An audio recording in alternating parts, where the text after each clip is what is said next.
Good morning student. Class 12 का गद्य खंड भाग का 5th लेसन कर रहे हैं बेटा। चार्ली चार्ली हंसल, जिनके लेखक हैं विष्णु खरे जी। कल तक हमने किया था कि ये किस प्रकार से इनकी फिल्मों में भारतीय कला और सौंदर्य शास्त्र के साथ साथ अनेक रसों का भी पता चलता है, और इसमें इनकी रसों को श्रेष्ठ कर इनके साथ साथ कलाकृति को पाया जाने भी श्रेय कर इसलिए माना गया था क्योंकि इसमें बहुत सारे रस यानी कि करुणा रस है, हास्य रस है, विभत्स रस है, शांत रस है, आदि 9 प्रकार के जो रस होते हैं उनका प्रयोग इसके अंदर किया गया था। तो कहते हैं इसे आगे कि रामायण तथा भारत में जो हास्य है वह दूसरों पर और अधिकांश पर संताप से प्रेरित है। जो करुणा है वह अक्सर सिद्ध व्यक्तियों के लिए और कभी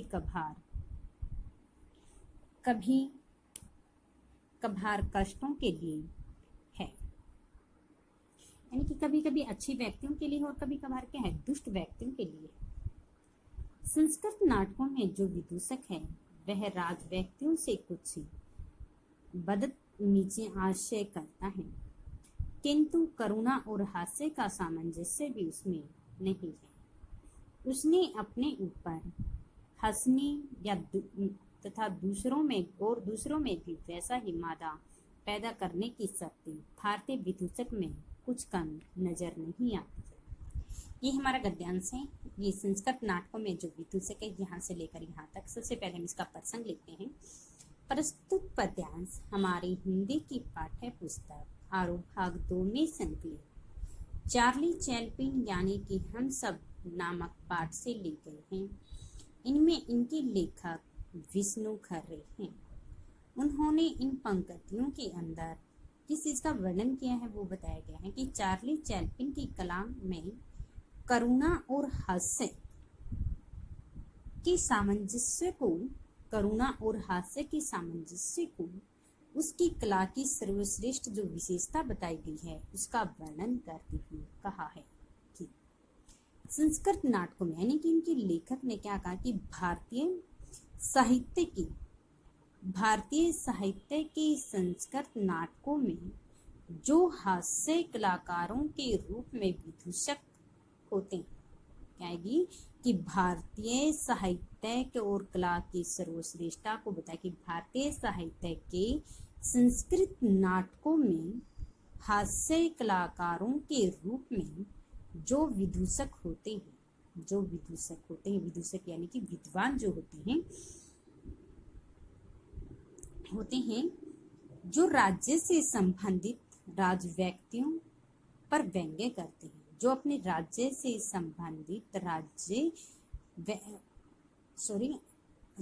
संबंधित व्यक्तियों पर अपना व्यंग्य करते हैं, यानी कि उन पर अपने कटाक्ष, करुणा, हास्य बताया गया, उन पर कटाक्ष करते हैं। अपने करुणा हास्य का सामंजस्य उनके अंदर नहीं होता है। उन्होंने अपने ऊपर हंसने तथा दूसरों को हंसाने की शक्ति कुछ कम दिखाई देती है। उनमें ना तो वे अपने ऊपर हंसने और न किसी दूसरे व्यक्ति को खुश करें, प्रसन्न करें, ऐसी जो परिस्थितियां होती हैं बहुत कम दिखाई देती हैं। मादा पैदा करने की शक्ति भारतीय विदूषक में कम में नजर नहीं है। जैसा कि हास्य की दृष्टि नहीं कर पाती है, इसलिए लेखक ने भारतीय विदूषकों के में कोई कमी दिखाई देती है। वह यदि ऐसा करते हैं तो लेखक कहता है कि यहाँ भारतीय जो विदूषक होते हैं, जो विद्वान होते हैं, उनकी कमी हमें कुछ दिखाई देती है। इसमें इनकी विशेष में भाषा सहज सरल है, प्रसंगानुकूल है, वर्णात्मक है, तत्सम तत्पुरुष शब्द है, और भारतीय विदूषकों में करुणा और हास्य रस का वर्णन किया गया है। अब इनकी क्वेश्चन है, जैसे फर्स्ट क्वेश्चन आ गया इसका, संस्कृत नाटकों में विदूषक क्या करता है संस्कृत नाटकों में। फर्स्ट का आंसर ये होगा कि संस्कृत नाटकों के अंदर जो विदूषक होता है वह बदतमीजियां करता है। अगला प्रश्न इसमें बता दें कि संस्कृत नाटकों में किसका सामंजस्य नहीं था। करुणा और हास्य का सामंजस्य उसमें नहीं था। थर्ड पर्सन है कि भारतीय विदूषक में कौन सी शक्ति कम दृष्टिगोचर होती है?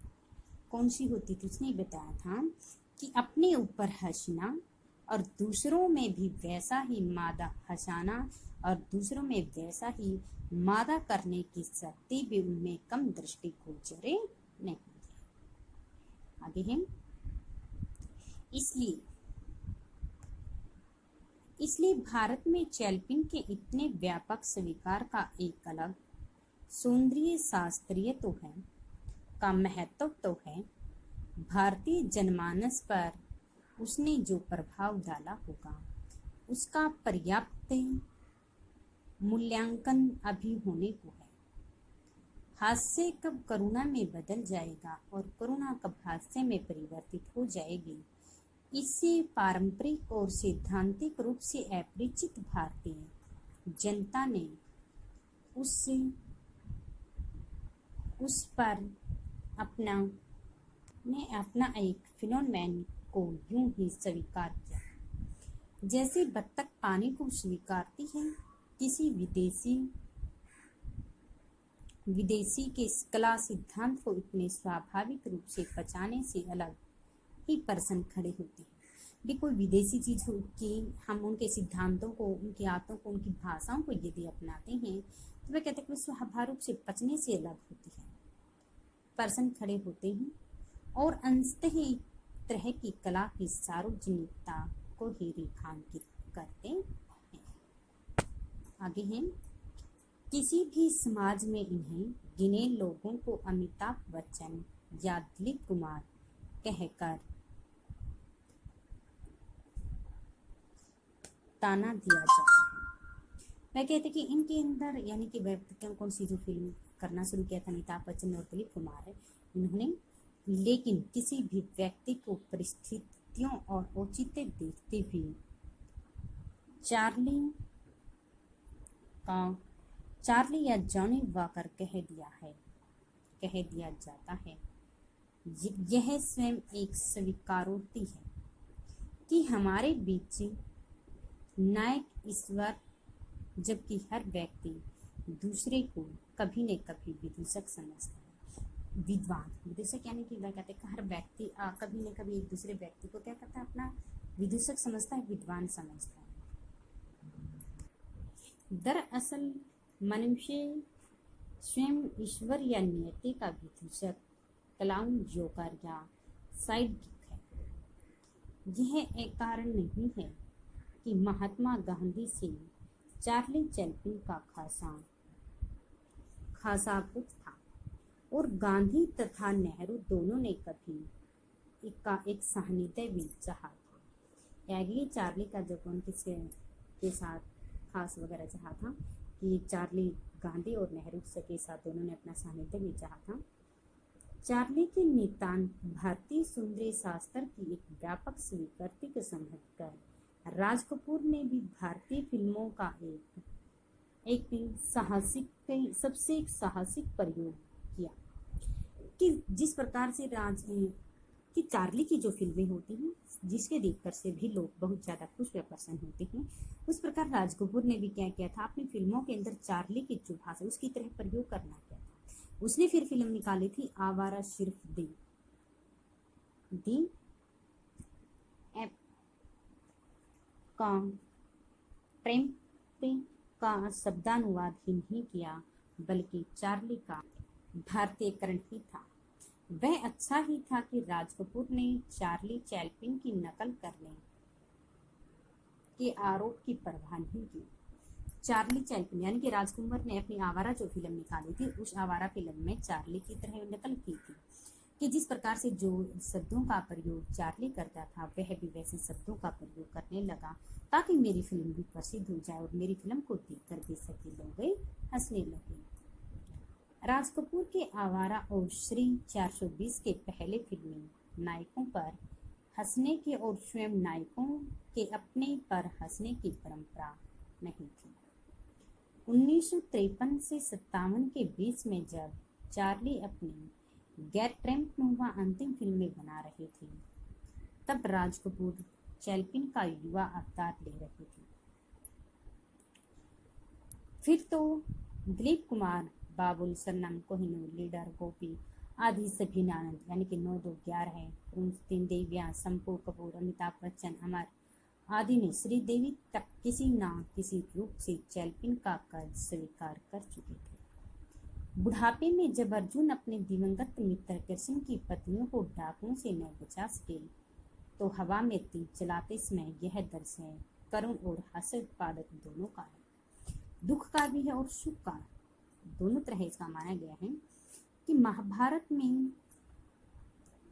में सिर उसकी त्रास्त व्याख्या स्वीकार की गई थी। आज फिल्मों में किसी नायक को झाड़ुओं से पीट पीट कर दिखाया गया है, लेकिन हर बार हमें चार्ली की ही ऐसी फजीयतें याद आती हैं।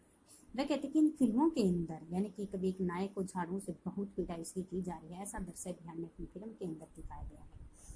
वह कहते कि लेकिन उन फिल्मों में हर बार चार्ली जी की ही वो बात याद आती है। ये हमारा क्वेश्चन बनेगा। अगला है, चार्ली की अधिकांश फिल्में भाषा का इस्तेमाल नहीं करती। ये हमारा गद्यांश है। इनमें सबसे पहले इन पंक्तियों में जो विष्णु खरे जी हैं, उन्होंने एक महान हास्य कलाकार व चैप्लिन की सार्वभौमिकता के बारे में दर्शाया, ठीक है, कि वो एक किस प्रकार से एक महान हास्य कलाकार कि राज कपूर थे जो गांधी, नेहरू आदि जो भी लेखक कलाकार जो माने गए, उन्होंने इनकी जैसी फिल्म निकालने के लिए किया गया था। वह कहते कि एक महान हास्य कलाकार है, लेकिन चार्ली चैप्लिन की सार्वभौमिकता का चित्रण बहुत ही दिख रहा है। इसके बाद में फिर इसकी व्याख्या कि विष्णु खरे क्या कहते हैं। चार्ली की अधिकांश फिल्में भाषा का इस्तेमाल नहीं करते, कि चार्ली ने की अधिकांश फिल्मों में भाषा का प्रयोग नहीं मिलता है। चार्ली ने अपनी फिल्मों में अधिकांशतः भाषा का प्रयोग नहीं किया है।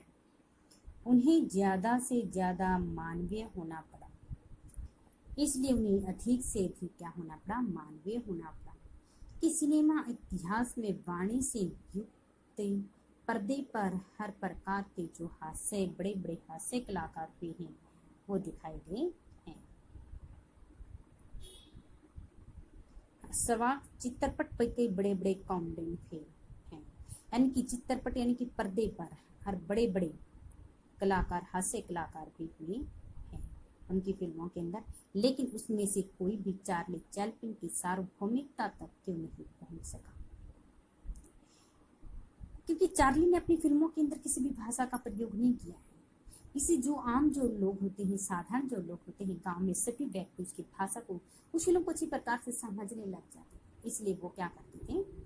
और इन्होंने क्या कहा था, अपनी भाषाओं, अपनी फिल्मों के अंदर भाषाओं का प्रयोग किया, जिससे समाज कुछ लोग उनकी फिल्मों को नहीं समझ पाते थे, तो इतना मनोरंजन नहीं आया उनको।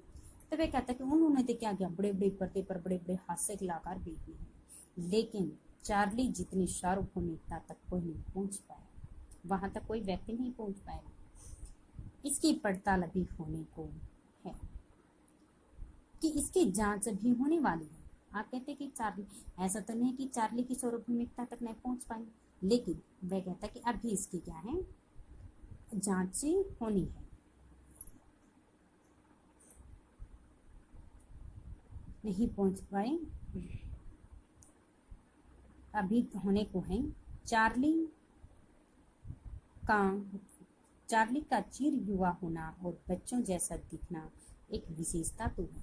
वह कहते कि चार्ली का अपनी फिल्मों के अंदर कभी कभी एक बड़ा हास्य कलाकार और उनमें कभी संपूर्ण दुनिया में प्रसिद्ध कि चार्ली की, यानी कि ये हमारा पिछला अधूरा यहाँ तक ही गया था, हमने अधूरा रह गया है, अभी इसे करते हैं हमारा 5वां। चार्ली की अधिकांश फिल्में भाषा का इस्तेमाल नहीं करती, कि चार्ली की जो अधिकांश फिल्में होती हैं, यानी कि इसमें इसके कवि विष्णु खरे जी कहते हैं कि चार्ली ने अपनी अधिकांश फिल्मों के अंदर किसी भाषा का प्रयोग नहीं किया। एक साधारण जो भाषा होती है वह केवल उन साधन भाषा का ही प्रयोग करती है, क्योंकि उनकी भाषा आम जो लोग होते हैं, आम लोगों को भी ताकि अच्छी प्रकार से समझ में आ सके।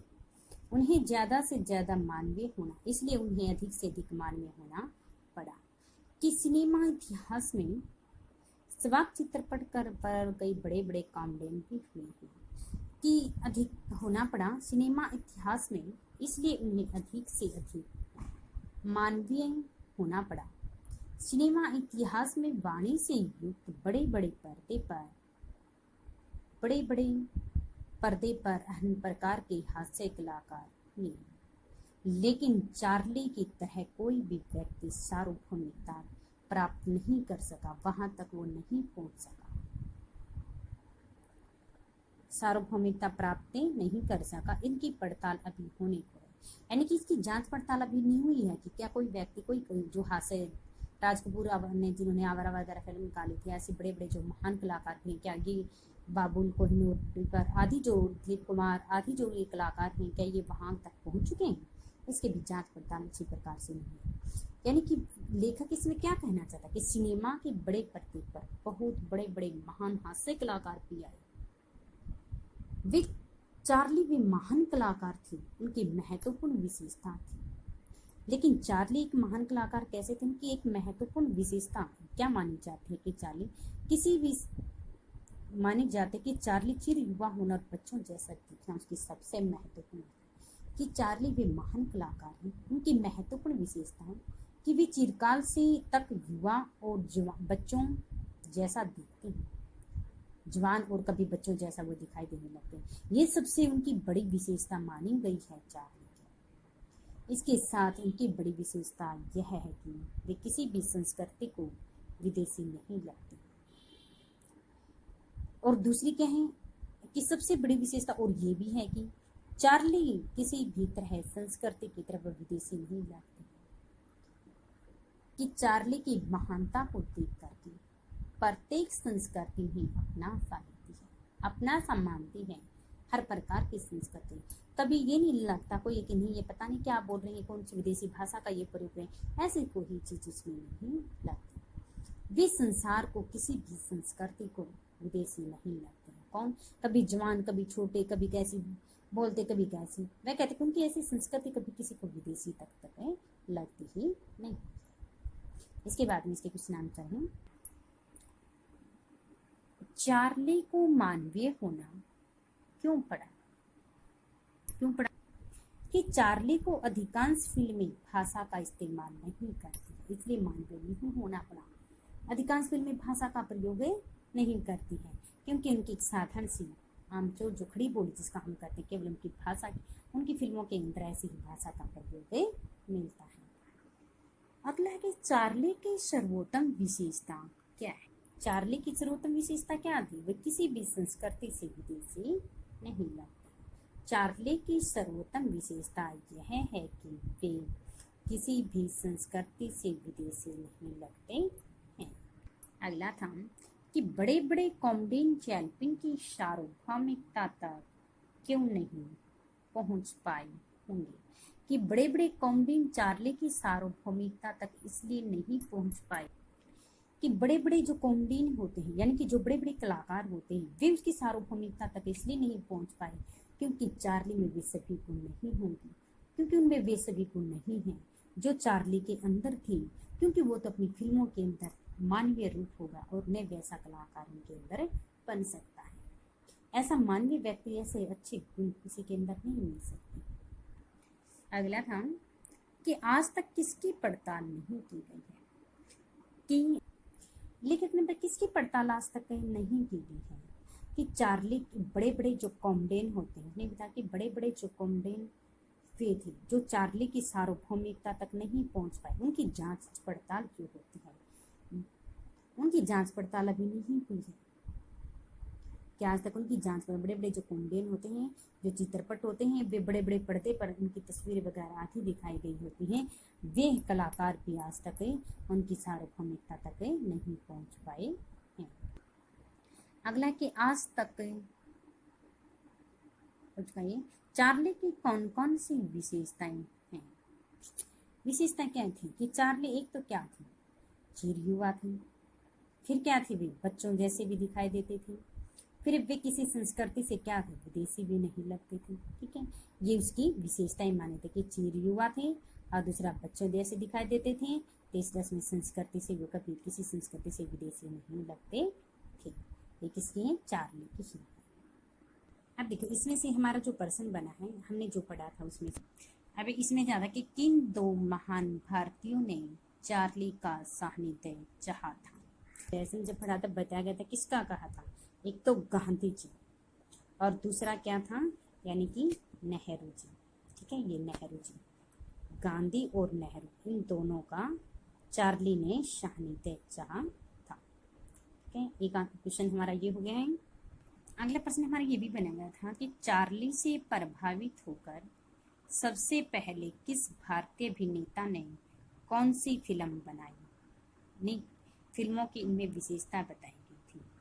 अब आंसर इसका क्या आ जाएगा कि चार्ली से प्रभावित होकर के राज कपूर ने अपनी आवारा फिल्म निकाली थी। चार्ली से प्रभावित होकर के भारतीय अभिनेता राज कपूर ने अपनी आवारा फिल्म निकाली थी, जिसमें सरी 420 के पहले जैसी फिल्में बनाई थी। उनकी विशेषता क्या थी कि उनकी फिल्मों के अंदर करुणा, हास्यरस आदि भी दिखाए कि उन्होंने उनकी फिल्मों में खानाबदोश, आवारगर्दी आदि अपने ऊपर हंसने वालों का कोई आधार नहीं बनाया गया।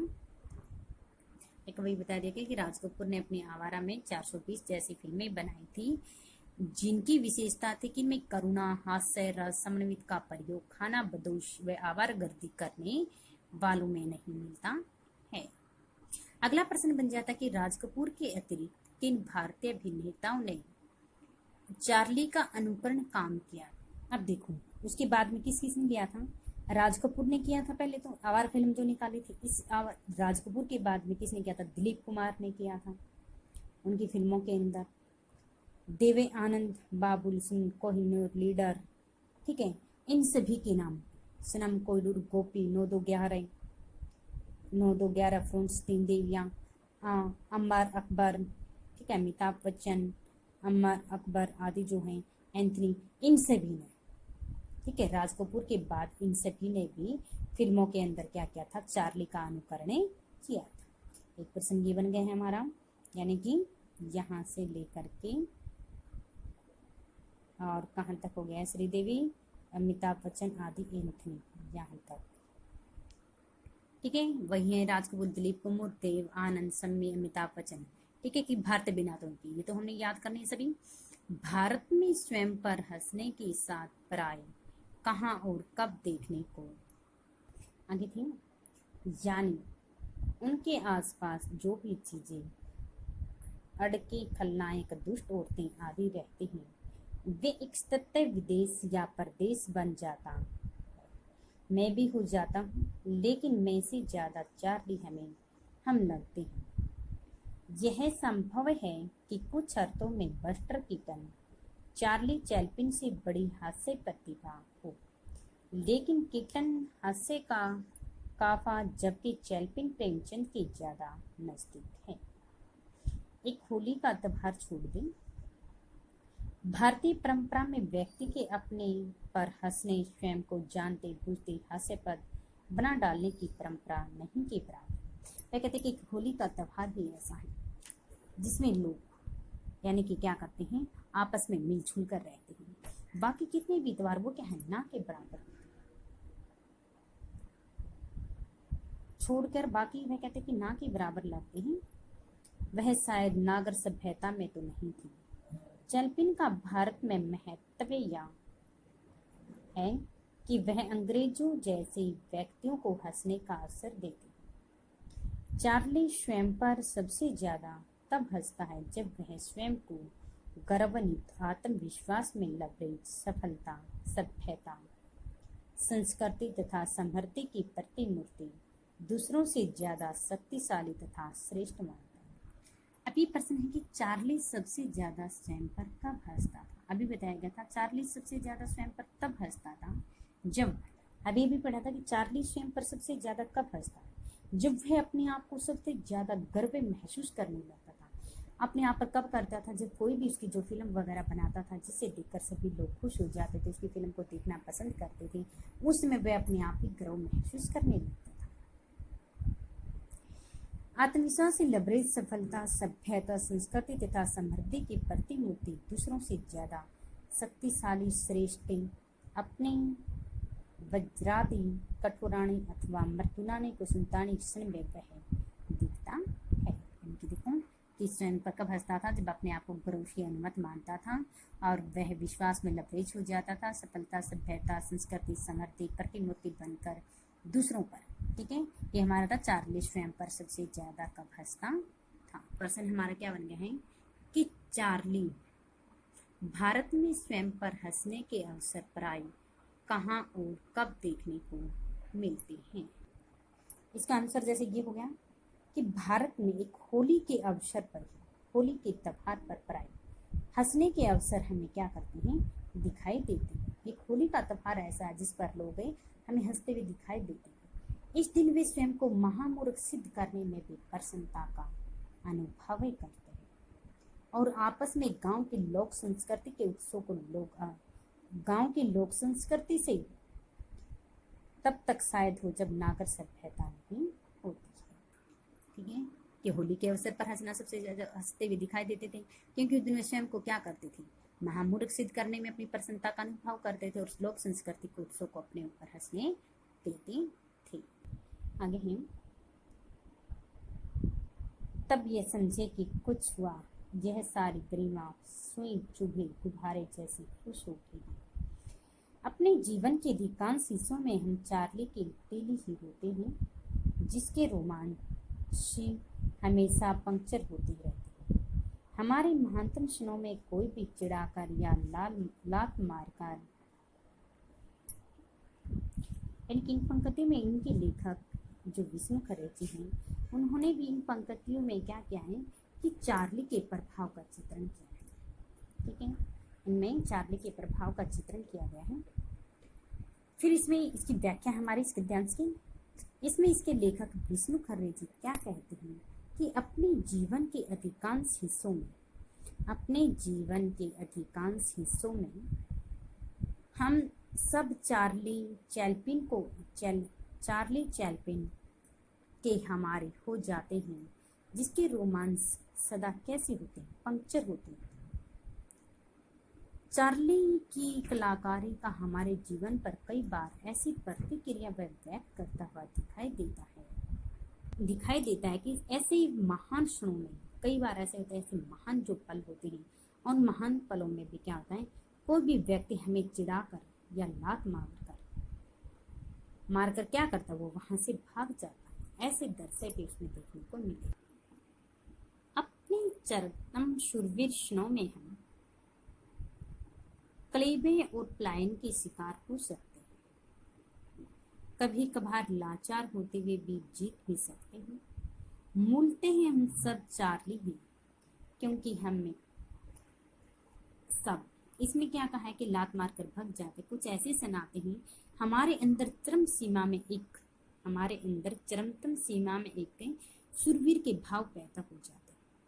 हमारे अंदर क्या होता है, साहसी क्षणों में कलवे और पलायन का हम कभी कभी क्या होते हैं, शिकार भी बन जाते हैं। कभी कभार हम क्या करते हैं, कई बार तो लाचार भी होते हुए जीत सकते हैं, इतने ज्यादा मजबूर हो जाते हैं, लाचार हो जाते हैं, उसके बाद भी हम क्या हैं, जीते सकते हैं। कई बार ऐसी परिस्थितियां भी आ जाती हैं। मूलते हम सब चार्ली हैं, क्योंकि हम चैनमैन नहीं हो सकते, सत्ता, शक्ति, बुद्धिमत्ता, क्योंकि हम सब क्या हैं, सुपरमैन नहीं हो सकते हैं। लेखक के प्रत्येक व्यक्ति के अंदर हर प्रकार के सन आते हैं। मूलतः हम सब चार्ली हैं, लेकिन हम क्या हैं, सुपरमैन नहीं हो सकते। प्रत्येक मनुष्य के अंदर चार्ली चैप्लिन आते हैं। चार्ली चैप्लिन जैसे जो भाव होते हैं वो हमारे अंदर है, उन जैसे हमारे सत्ता, शक्ति, बुद्धिमत्ता, प्रेम, पैसों की जरूरत मत कर। इन सब को देखते देखते क्या हो जाता है, कई बार तो हमारा चेहरा भी चार्ली हो जाता है। ये सत्ता, प्रेम, पैसा भरपूर मात्रा में जब होता है, ऐसी चमत्कार सीमा पर हम डूबकर अपने आईने को देखते हैं, तो उस समय क्या होते हैं, हम बहुत ज्यादा खुश हो जाते हैं, अपने आप को गर्व महसूस करने लगते हैं। अब जिससे प्रश्न बन गया, अपने जीवन के अधिकांश हिस्सों में, यानी कि इसमें पाठ लेखक का नाम चार्ली हम सब विष्णु खरे के लेखक हैं, अपने जीवन के अधिकांश हिस्सों में हम चार्ली के टीले कैसे हो जाते हैं कि जीवन में हर प्रकार के सुख दुख राग विराग करुणा हास्य अद्भुत से हमारा जो हृदय होता है वो भर रह जाता है। और कभी कभी इसी हम जीवन के अधिकांश हिस्सों में रोते हैं हंसते हैं ऐसे कार्य करने लगते हैं। सुखी होकर हम कभी कभी दुखी भी दिखाई देने लगते हैं। हमारा चेहरा कब चार्ली हो जाता है जब हम सत्ता शक्ति बुद्धिमत्ता प्रेम आदि की चरमोत्कर्ष सीमा पर पहुंच जाते हैं और जब आईने में हम अपने चेहरे को देखते हैं तब उस समय हम अपने आप को गर्व महसूस करने लगते हैं। तो हमारा चेहरा उस समय चार्ली चार्ली हो जाता है। अगला है चार्ली के रोमांस हमारे जीवन में कैसे घटित होते हैं कि इसके महानतम क्षणों में तो कुछ व्यक्ति क्या करते हैं। ये बताया था कि इसके महानतम क्षणों में कुछ व्यक्ति क्या करते हैं, उन्हें चिढ़ा कर में लात मार कर वो क्या करते वहां से क्या करते वो भाग जाते हैं। और कुछ पलों के लिए शूरवीर शो में हम क्लेब और प्लायन के शिकार भी हो जाते हैं और कभी कभी तो लाचार होते हुए भी हम क्या करते हैं जीत जाते हैं। इस प्रकार ऐसे रोमांस जब घटित होते हैं तो उस समय हमारा चेहरा भी चार्ली हो जाता है। अभी हो गया था चार्ली की फिल्मों में भाषा का प्रयोग नहीं होता, इसलिए इन्हें किन चुनौतियों का सामना करना पड़ता है कि चार्ली की फिल्मों में भाषा का प्रयोग नहीं होता है। वह क्या करते हैं बोलकर अपने भाव को भी व्यक्त नहीं करते हैं, इसलिए मानव के स्वभाव में हर प्रकार के सजीव चित्रण भी किए गए हैं। सार्वभौमिकता क्यों बन गई थी? क्योंकि उन्होंने अपनी फिल्मों के अंदर क्या किया था, कभी किसी भाषा का प्रयोग नहीं किया, केवल खड़ी बोली जिसको हम बोलते साधारण जो भाषा होती है केवल उन्हीं का वो प्रयोग करती थी। वे मानवीय क्रियाओं के आधार पर सहज स्पष्ट और प्रभावशाली भी थे। किसी भी मानव को कोई चीज समझ में नहीं आती, उनके व्यक्तित्व के आसपास के परिवेश में रहना सहना मिल तो आधी फिल्मों के कारण वे क्या बन गए थे सार्वभौमिक बन गए थे। चार्ली प्राय हंसकर किस तथ्य का परिचय कराना चाहता है? चार्ली ने निकटता से तथाकथित महान लोगों को देखा था। उसे नहीं पता था कि वे किस प्रकार के सामान्य जो लोग होते हैं जो तुच्छ लाल चुन्नी छोटे। वे अपने बचपन में ऐसे महान लोगों की दुत्कार उन्होंने कई बार झेली भी हुई, इसलिए उनकी फिल्मों में प्राय हंसकर ऐसे लोगों का परिचय कराना पड़ता है। अब देखो अगर लेसन अच्छे से समझ में आ गया तो हमारे क्वेश्चन आंसर ऑप्शन टाइप जो क्वेश्चन आंसर हमारे आते हैं वो अपने आप हो जाएंगे कि सिद्धांत बताया था किसे जन्म नहीं देते हैं, कला को सिद्धांत जन्म नहीं देते हैं बल्कि कला सिद्धांतों को जन्म देती है। करोड़ों लोगों को किनकी सारगर्भिता समीक्षाओं से लेना देना नहीं था, मेलेंजी और चैम्स फोंटेकर। लोग चार्ली को कैसे दिखाई देते बताया गया था समय और भूगोल को काटते हुए दिखाई देते थे। भारतीय कला और सौंदर्य शास्त्र में विदार कितने रस, 9 रस, करुणा हास्य शांत विभाग आदि जो रस होते हैं वे हमारे 9 रसों का प्रयोग हुआ था। भारतीय परंपराओं में कौन सा रस में नहीं मिलता? करुणा का हास्य में, हास्य करुणा में बदल जाता है लेकिन करुणा हास्य में नहीं बदलता है। रामायण तथा महाभारत का हास्य किस पर आधारित होता है? दूसरे पर, क्योंकि रामायण वगैरह जो महाभारत हमने देखी सारा का सारा जो आधारित जो रहस्य होता है वो दूसरों पर आधारित था। संस्कृत नाटकों में हास्य का कार्य करने वाले को क्या कहा जाता है? विद्वान। बताया था उनको विदूषक कहा जाता है। किसने अपनी कला का भारतीय जनमानस पर गहरा प्रभाव डाला? चार्ली चैप्लिन ने। हमारे मध्य किस चीज की कमी है? नायकों की। हमारे मध्य किसी प्रकार के कोई नायकों की कमी नहीं है। हर प्रकार के बताया गया था नायक हैं जो चार्ली की तरह बहुत सारे बड़े बड़े कलाकार हैं पर्दे पर दिखाई देती हैं, लेकिन उसके बाद भी उन जैसी फिल्मों उनकी सार्वभौमिकता वे नहीं बन पाई थी। किस भारतीय नेता ने चार्ली चैप्लिन का पुट किया था? बताया था महात्मा गांधी। किन लोगों ने कभी चार्ली का सानिध्य करना चाहा था? महात्मा गांधी और नेहरू ने करना चाहा था। भारतीय फिल्मों में किस कलाकार ने चार्ली चैप्लिन की तरह अभिनय किया था? राज कपूर, जिन्होंने आवारा फिल्म बनाई थी। कौन सी फिल्में चार्ली का भारतीयकरण है? भारतीयकरण भी उन्होंने आवारा फिल्म के अंदर किया था। राज कपूर ने फिल्म निकाली थी अपनी आवारा, जिसके देख करके वह कहता कि जो लोगों का भारतीयकरण अच्छा हो सके। किस भारतीय महिला कलाकार ने चैप्लिन की तरह अभिनय किया था? श्रीदेवी। कब राज कपूर चैप्लिन का युवा अवतार ले रहे थे? 1953 से 57। चार्ली की अधिकांश फिल्मों में किसका प्रयोग नहीं किया गया था? किसका नहीं किया गया था? भाषा का उन्होंने अपने में प्रयोग नहीं किया था। कौन से चित्रपट पर बड़े बड़े कामयान हुए थे? स्वाक जो फिल्म थी। चुप। चैप्लिन किसके थी नजदीक लगते थे? प्रेमचंद के। लेखक के अनुसार हम सब क्या हैं? चार्ली। हम सब चार्ली हैं। हम क्या नहीं बन सकते? सुपरमैन नहीं बन सकते चार्ली की तरह। मनुष्य जीवन में क्या आते जाते रहते, सुख दुख तो ऐसे ही आते जाते रहते हैं। चार्ली चैप्लिन कैसा कलाकार माना जाता है? हास्य कलाकार था वो। चार्ली चैप्लिन की फिल्में किस पर आधारित थी? भावनाओं पर। उसने कहा था उसकी जो फिल्में होती है भावनाओं पर टिके, बुद्धि पर नहीं। चार्ली चैप्लिन किस तरफ से खाना बदोशों से जुड़ी हुई थी? अपनी नानी, क्योंकि उनकी जो नानी है यानी कि वो खाना बदोशों की तरह थी, उनकी तरह उन्होंने जीवन व्यतीत किया था।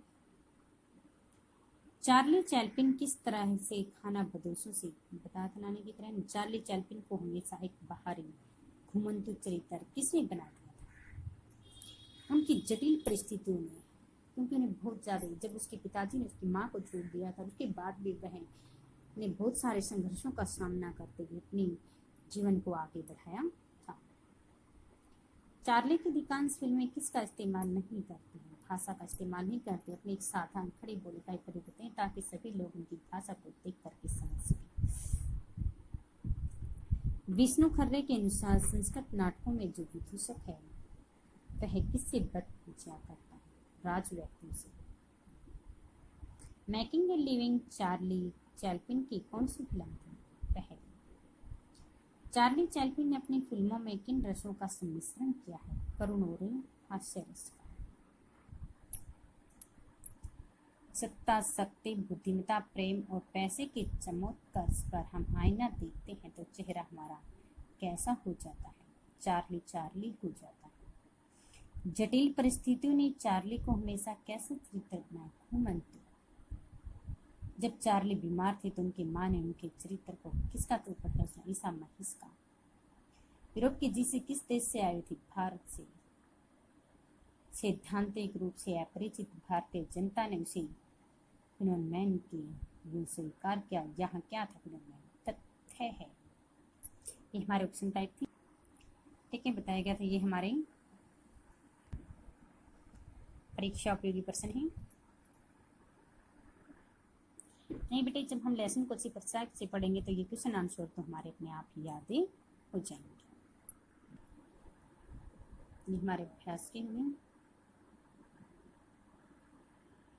ठीक है, ये भी हमारे अभ्यास के हैं। और 8 या 9 हमारे क्या गद्यांश बन चुके हैं, उनके क्वेश्चन आंसर हमारे राइट प्लस 11।